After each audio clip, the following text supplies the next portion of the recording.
मेळघाट व्याघ्र प्रकल्पातील भूमकाबाबा सीमाडोह तालुका चिखलदरा हे देवस्थान अमरावती, बैतूल, खंडवा, मध्य प्रदेश येथील आदिवासी व गैर आदिवासी बांधवांचे श्रद्धास्थान आहे। सदर देवस्थान हे आदिवासी बांधवांचे श्रद्धा, संस्कृती आणि परंपरेचे केंद्र आहे।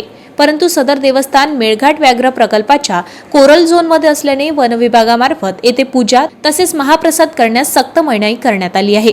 याबाबत खासदार बळवंत वानखडे यांच्याकडे सीमाडोह येथील आदिवासी बांधवांनी तक्रार करून 7 एप्रिल 2026 रोजी चक्काजाम आंदोलन करण्याचे लेखी कळविले होते।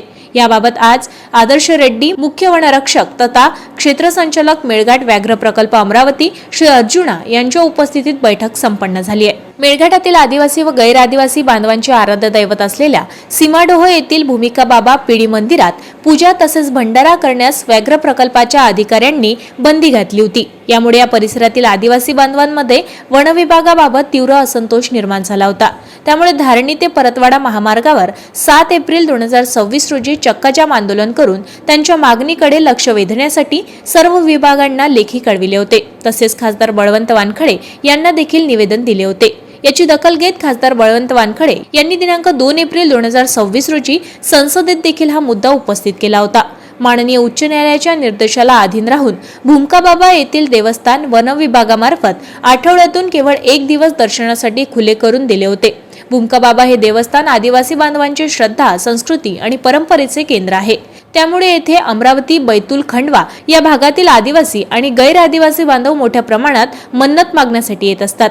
तसेच येथे मन्नत पूर्ण झाल्यावर दान स्वरूपी जेवणाचा कार्यक्रम करतात।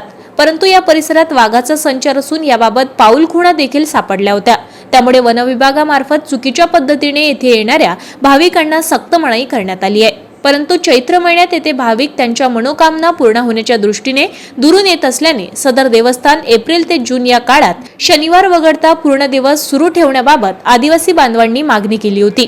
याबाबत तोडगा काढण्याच्या दृष्टीने खासदार बळवंत वानखडे यांनी वन विभागाच्या वरिष्ठ अधिकाऱ्यांसमवेत बैठक घेऊन सीमाडोह येथील ग्रामस्थ, पोलीस प्रशासन आणि वन विभागाच्या सहकार्याने कोणताही अनुचित प्रकार घडू नये या मध्यस्थीने सदर देवस्थान भाविकांसाठी खुले करण्याबाबत निर्देश केले। यामुळे सदर देवस्थान हे एप्रिल ते जून या महिन्यात सुरू असून आदिवासी बांधवांसाठी सुरू असणार आहे।